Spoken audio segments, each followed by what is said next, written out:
If you're asked to find the equation of a line in general form, and what you're given is a point and a slope, here are your steps. You're going to start with a slope-intercept form. Then you're going to evaluate the equation, in parentheses, substitute in the slope that you're given and the xy of the given point, and you're going to make sure to use the x1, y1 into your formula. And finally, transform the equation to general form. Any spot my spelling error in this one?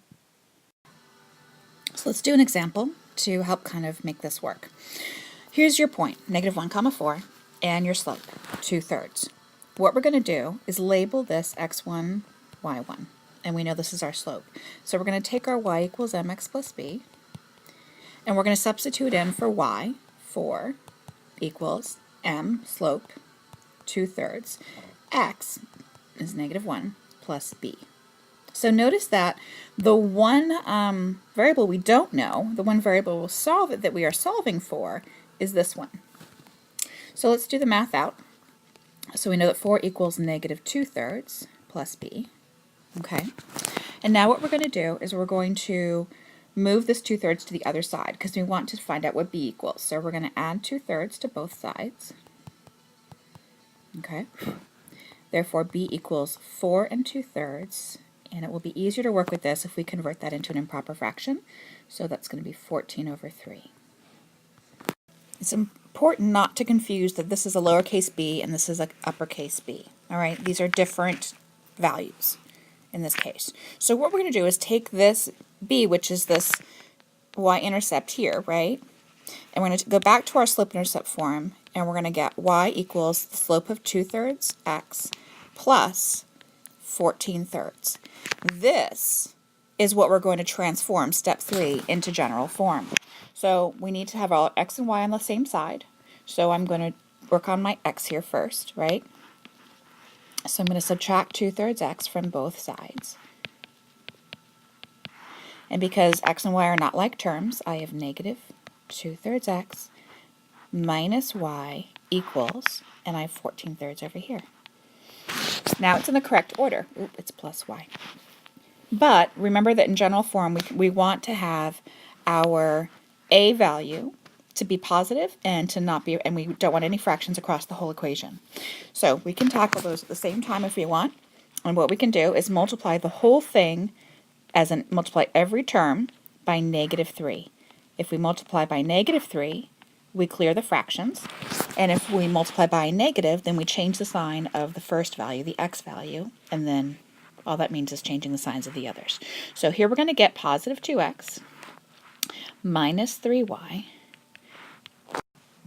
equals 42. And now you are done. That is your answer. Okay? In my instructions, I think what I missed is that in here, you go back to the y equals mx plus b, right? And what we did was then we substituted only the m and the b in to get the slope-intercept form, and that's what we translate into general form. So if you're working your textbook, this is 6H.1, problem 6H.1, number 1.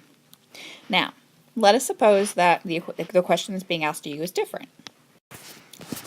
So questions like what you'll see in exercise 6H.1, number 2, is you're given 2 points, not a slope and a point, and you need a slope.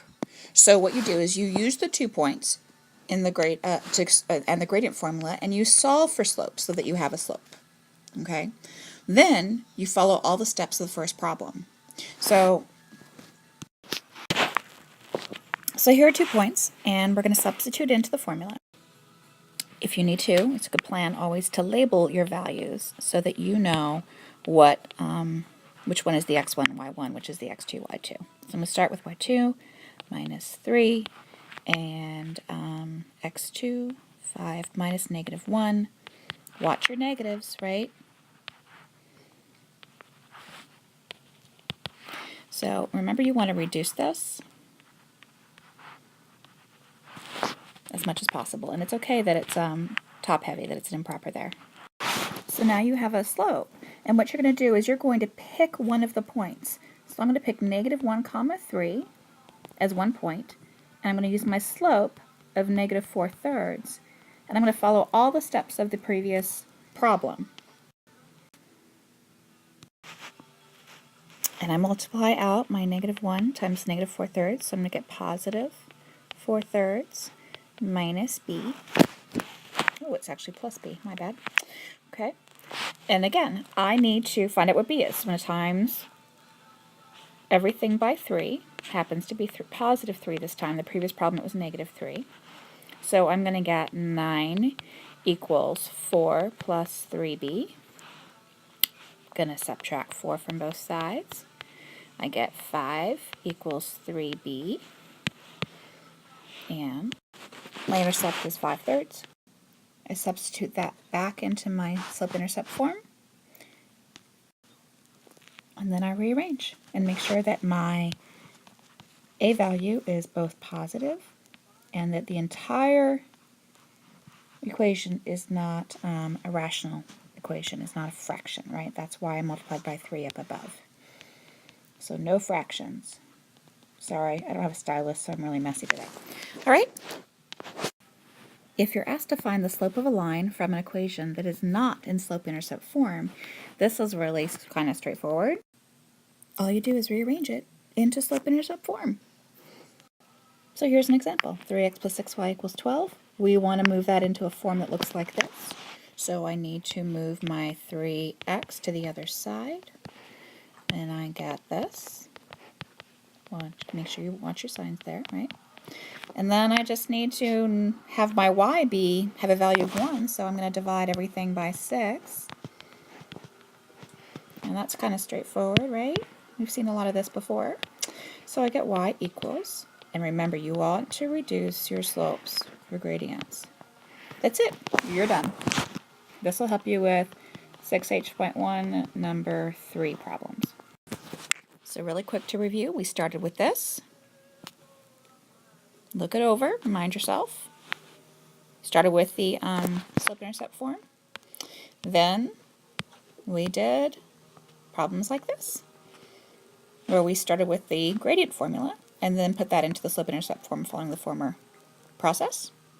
And finally, if you're asked to find the slope of a line from an equation, put it in slope-intercept form, and we know that this is our slope, right? So our final answer here really is m equals -1/2. All done.